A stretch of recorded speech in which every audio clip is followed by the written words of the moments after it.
Hi guys, 1137 civil PC ಲಿಖಿತ ಪರೀಕ್ಷೆಗೆ ವಸ್ತ್ರ ಸಂಹಿತೆ ಹಾಗೂ ಪ್ರವೇಶ ಪತ್ರ ಕುರಿತು ಒಂದು ಬಿಗ್ ಅಪ್ಡೇಟ್ ನ ರಿಲೀಸ್ ಮಾಡಿದ್ದಾರೆ. ಸೊ ತಮ್ಮೆಲ್ಲರಿಗೂ ಗೊತ್ತಿರುವ ಹಾಗೆ ಫೆಬ್ರವರಿ 25ರಂದು ಒಂದು ಪಿಸಿ ಪರೀಕ್ಷೆಯನ್ನು ಕಂಡಕ್ಟ್ ಮಾಡ್ತಿದ್ದಾರೆ. 1137 ಹುದ್ದೆಗಳಿಗೆ ಒಂದು ಎಕ್ಸಾಮ್ ನ ನಡೆಸ್ತಿದ್ದಾರೆ. ಸೊ ಆ ಎಕ್ಸಾಮ್ಗೆ ಪ್ರವೇಶ ಪತ್ರವನ್ನು ಹೇಗೆ ಡೌನ್ಲೋಡ್ ಮಾಡ್ಕೊಳ್ಳೋದು, ಹಾಗೆ ಅದೇ ರೀತಿ ಒಂದು ಡ್ರೆಸ್ ಕೋಡ್ ಏನಿದೆ ಅದ್ರ ಬಗ್ಗೆ ಒಂದು ಬಿಗ್ ಅಪ್ಡೇಟ್ ನ ರಿಲೀಸ್ ಮಾಡಿದ್ದಾರೆ. ಸೊ ವಿಡಿಯೋನ ಸ್ಕಿಪ್ ಮಾಡದೆ ಕಂಪ್ಲೀಟ್ ಆಗಿ ವಾಚ್ ಮಾಡಿ. ಸೊ ಪ್ರವೇಶ ಪತ್ರವನ್ನು ಹೇಗೆ ಡೌನ್ಲೋಡ್ ಮಾಡ್ಕೊಳ್ಳೋದು ಅದರ ಒಂದು ಸ್ಟೆಪ್ ಬೈ ಸ್ಟೆಪ್ ಈ ಪ್ರೋಸೆಸ್ ನ ಇದರಲ್ಲಿ ನಿಮಗೆ ತೋರಿಸ್ಕೊಡ್ತಾ ಇದ್ದೀನಿ. ಅದೇ ರೀತಿ ನೀವೇನಾದರೂ ಮೊದಲನೇ ಬಾರಿ ನಮ್ಮ ಚಾನಲ್ಗೆ ಭೇಟಿ ನೀಡಿದರೆ ದಯವಿಟ್ಟು ಚಾನಲ್ ಅನ್ನ ಸಬ್ಸ್ಕ್ರೈಬ್ ಮಾಡ್ಕೊಳ್ಳಿ, ಲೈಕ್ ಮಾಡಿ, ಶೇರ್ ಮಾಡಿ, ಹಾಗೆ ಬೆಲ್ ಐಕನ್ ಕೂಡ ಪ್ರೆಸ್ ಮಾಡ್ಕೊಳ್ಳಿ. ಸೊ ಲೇಟೆಸ್ಟ್ ಜಾಬ್ ಅಪ್ಡೇಟ್ಸ್ಗಳು ಏನೇ ಇದ್ರು ಅದು ನಿಮಗೆ ಬೇಗ ರೀಚ್ ಆಗುತ್ತೆ. ಸೊ ಬನ್ನಿ ಗೈಸ್, ವಿಡಿಯೋನ ಸ್ಟಾರ್ಟ್ ಮಾಡೋಣ. ಸೊ ನೋಡಿ ಫ್ರೆಂಡ್ಸ್, ಇದು ಬಂದ್ಬಿಟ್ಟು police constable civil. So okay, so 1137 ಏನು ಹುದ್ದೆಗಳಿದ್ದಾವೆ RPC ಮಿಕ್ಕಿಳಿದರಿಂದ 1137 NKK ಹುದ್ದೆಗಳಿಗೆ ಒಂದು ಅಪ್ಡೇಟ್ ನ ರಿಲೀಸ್ ಮಾಡಿದ್ದಾರೆ. ಹಾಲ್ ಟಿಕೆಟ್ ಡೌನ್ಲೋಡ್ ಹೇಗೆ ಮಾಡ್ಕೊಳ್ಳೋದ್ರ ಬಗ್ಗೆ, ಅದೇ ರೀತಿ ಒಂದು ಡ್ರೆಸ್ ಕೋಡ್ ಬಗ್ಗೆನೂ ತಿಳಿಸಿದ್ದಾರೆ. ತಮ್ಮೆಲ್ಲರಿಗೂ ಗೊತ್ತಿರೋ ಹಾಗೆ ಫೆಬ್ರವರಿ 25 ಒಂದು ಎಕ್ಸಾಮ್ ನ ನಡೆಸ್ತಿದ್ದಾರೆ. ಓಕೆ, ಸೊ ಇಲ್ಲಿ ನೋಡಬಹುದು, ಇದು ಕೂಡ ಒಂದು ಅಪ್ಡೇಟ್ ನ ರಿಲೀಸ್ ಮಾಡಿದ್ದಾರೆ. CPC 1137 post. Okay, so return examination is scheduled on 25th February. So ಅದೇ ರೀತಿ ಒಂದು ಹಾಲ್ ಟಿಕೆಟ್ ಕುರಿತು ಕೂಡ ಒಂದು ಅಪ್ಡೇಟ್ ನ ಬಿಟ್ಟಿದ್ದಾರೆ. ಸೊ ನೋಡಿ, CPC 1137 post SMS sent for eligible candidates with the written examination unit district details. For those who are not received the SMS can log in into my application page to view the written examination unit or district. So ನೋಡಿ friends, ಮೂಲಗಳ ಪ್ರಕಾರ February 22ರಂದು ನಿಮ್ಮ ಮೊಬೈಲ್ಗೆ ಒಂದು SMS ಬರುತ್ತೆ, ಒಂದು intimation ಅನ್ನು ಕಳಿಸ್ತಾರೆ. ಸೊ ಅದರಲ್ಲಿ ನಿಮ್ಮ ಒಂದು ಎಕ್ಸಾಮಿನೇಷನ್ ಯೂನಿಟ್, ಡಿಸ್ಟ್ರಿಕ್ಟ್ ಡೀಟೇಲ್ಸ್ ಎಲ್ಲ ಇರುತ್ತೆ. ಓಕೆ, ಸೊ ಆ ಒಂದು SMS ಬಂದ ತಕ್ಷಣ ನೀವೇನು ಮಾಡಬೇಕು, ಹಾಲ್ ಟಿಕೆಟ್ ಡೌನ್ಲೋಡ್ ಮಾಡ್ಕೋಬಹುದು. ಅಂದರೆ ಒಂದು ಹಾಲ್ ಟಿಕೆಟ್ ಡೌನ್ಲೋಡ್ ಲಿಂಕ್ ನ ಒಂದು ಇಂಟಿಮೇಷನ್ ಅನ್ನ ಕಳಿಸ್ತಾರೆ. ಓಕೆ, ಫೆಬ್ರವರಿ 22ರಂದು as per the sources. Okay, so ಅವಾಗ ನೀವು once you got the SMS, so ನೀವೇನ್ ಮಾಡ್ಬೇಕಂದ್ರೆ ಇಲ್ಲಿ ಮೈ ಅಪ್ಲಿಕೇಶನ್ ಅಂತ ಒಂದು ಅರ್ಜಿ ಇದೆ ಗೊತ್ತಾ, ನನ್ನ ಅರ್ಜಿ ಅಂತ ಇದೆ ಗೊತ್ತಾ. ಸೊ ಇಲ್ಲಿ ಕ್ಲಿಕ್ ಮಾಡ್ಕೊಂಡ್ರೆ ಸೊ ಈ ಒಂದು ಪೇಜ್ ನಿಮಗೆ ಓಪನ್ ಆಗುತ್ತೆ. ಅಧಿಸೂಚನೆ ಅಂತ ನೀವು ನೋಡಬಹುದು. ಓಕೆ, ಸೊ 1137 ಹುದ್ದೆಗಳ ನೇರ ನೇಮಕಾತಿ ಕುರಿತು.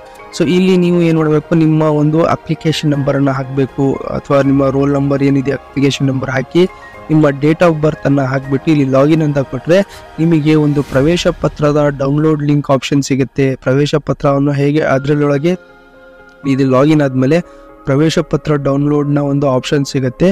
ಸೊ ಆ ಒಂದು ಆಪ್ಷನ್ ನ ಬಳಸ್ಕೊಂಡು ನೀವು ಒಂದು ಹಾಲ್ ಟಿಕೆಟ್ ನ ಡೌನ್ಲೋಡ್ ಮಾಡ್ಕೋಬಹುದು. ಓಕೆ, ಸೊ ಇದ್ರ ಈ ಲಿಂಕ್ ಕೂಡ ನಾನು ಡಿಸ್ಕ್ರಿಪ್ಷನ್ ಅಲ್ಲಿ ಕೊಟ್ಟಿರ್ತೀನಿ. ಇದು ಡೈರೆಕ್ಟ್ ಲಿಂಕ್ ಆಗಿರುತ್ತೆ, ಡಿಸ್ಕ್ರಿಪ್ಷನ್ ಅಲ್ಲಿ ಕೊಟ್ಟಿರ್ತೀನಿ. ಸೊ ಈ ಲಿಂಕ್ ನ ಕ್ಲಿಕ್ ಮಾಡ್ಕೊಂಡು ಡೈರೆಕ್ಟ್ ನೀವು ಈ ಒಂದು ಪೇಜಿಗೆ ಬರ್ತೀರಾ. ಇಲ್ಲಿ ಮೈ ಅಪ್ಲಿಕೇಶನ್ ಅನ್ನ ಕ್ಲಿಕ್ ಮಾಡಿದರೆ ಸೊ ನಂತರ ನಿಮ್ಮ ಒಂದು ರಿಜಿಸ್ಟರ್ ಮತ್ತು ಅಪ್ಲಿಕೇಶನ್ ನಂಬರ್ ಹಾಗೆ ನಿಮ್ಮ ಒಂದು ಡೇಟ್ ಆಫ್ ಬರ್ತ್ ನ ಹಾಕ್ಬಿಟ್ಟು ಲಾಗಿನ್ ಆದ್ಮೇಲೆ ನಿಮಗೆ ಒಂದು ಡೌನ್ಲೋಡ್ ಲಿಂಕ್ ಸಿಗುತ್ತೆ ಒಳಗೆ. ಅಂದ್ರೆ ನಿಮ್ಮ ಒಂದು ಪ್ರವೇಶ ಪತ್ರವನ್ನು ಡೌನ್ಲೋಡ್ ಮಾಡುವ ಡೈರೆಕ್ಟ್ ಲಿಂಕ್ ನಿಮಗೆ ಸಿಗುತ್ತೆ. ಅಲ್ಲಿ ಕ್ಲಿಕ್ ಮಾಡಿಬಿಟ್ಟು ನೀವು ಒಂದು ಪ್ರವೇಶ ಪತ್ರವನ್ನ ಡೌನ್ಲೋಡ್ ಮಾಡ್ಕೋಬಹುದು.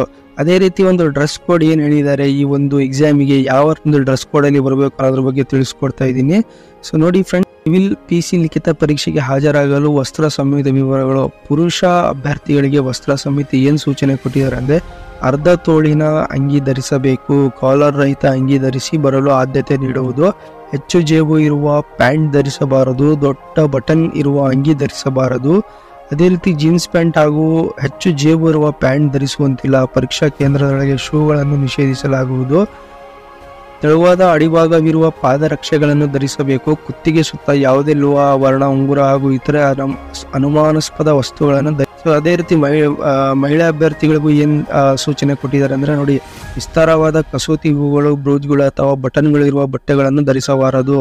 Okay, for ladies. ಅಂಡ್ ಪೂರ್ಣ ತೋಳಿನ ಬಟ್ಟೆಗಳು ಹಾಗೂ ಜೀನ್ಸ್ ಪ್ಯಾಂಟ್ ಧರಿಸಬಾರದು. ಫಾರ್ ಲೇಡೀಸ್ಗೂ ಅಷ್ಟೇ, ಫುಲ್ ಸ್ಲೀವ್ಸ್ ಇಲ್ಲ. ಸೊ ಇದನ್ನ ತಿಳ್ಕೊಂಡು ನೀವು ತುಂಬಾ ಜನ ಫುಲ್ ಸ್ಲೀವ್ಸ್ ಹಾಕೊಂಡೇ ಹೋಗ್ತೀರಾ. ಸೊ ಇದು ನೋಡಿ ನಿಮ್ಗೆ ಟೆನ್ಷನ್ ಅದು ಎಕ್ಸಾಮ್ ಬರೆಯುವಾಗ. ಸೊ ಬಿಂದಾಸ್ ಆಗಿ ಒಂದು ಸಿಂಪಲ್ ನಾರ್ಮಲ್ ಬಟ್ಟೆಯಲ್ಲಿ ಏನು ಅವರು ಒಂದು ಗೈಡೆನ್ಸ್ ಕೊಟ್ಟಿದ್ದಾರೆ ಆ ತರ ಒಂದು ಹೋಗಿ ಆರಾಮಾಗಿ ಬರೆದು ಬನ್ನಿ. ಅದೇ ರೀತಿ ಎತ್ತರವಾದ ಅರ್ಧ ತೋಳಿನ ಬಟ್ಟೆಗಳನ್ನು ಧರಿಸಲು ಅವಕಾಶವಿದೆ. ಸೊ ಎತ್ತರವಾದ ಹಿಮ್ಮಡಿ ಇರುವ ದಪ್ಪವಾದ ಅಡಿಭಾಗ ಹೊಂದಿರುವ ಚಪ್ಪಲಿ ಧರಿಸಬಾರದು. ಹೀಲ್ಡ್ ಸ್ಲಿಪ್ಪರ್ಸಿಗೆ ಅಲೋ ಇಲ್ಲ. ಅದೇ ರೀತಿ ತೆಳುವಾದ ಅಡಿಭಾಗ ಹೊಂದಿರುವ ಚಪ್ಪಲಿ ಹಾಕುವುದು ಕಡ್ಡಾಯ. ಲೋಹದ ಆಭರಣಗಳನ್ನು ಧರಿಸುವುದು ನಿಷೇಧವಾಗಿದೆ. ಮಂಗಳಸೂತ್ರ ಮತ್ತು ಕಾಲುಂಗರಗಳನ್ನು ಹೊರತುಪಡಿಸಿ. ಓಕೆ. ಸೊ ಇದೆರಡು ಹೊರತುಪಡಿಸಿ ಅದರ್ ಆರ್ನಮೆಂಟ್ಸ್ ಏನೇ ಇದ್ರೂ ಅದು strictly prohibited. Okay. So better you go as a simple dress, you go in a simple dress and write the exam without any tension and come out. Okay.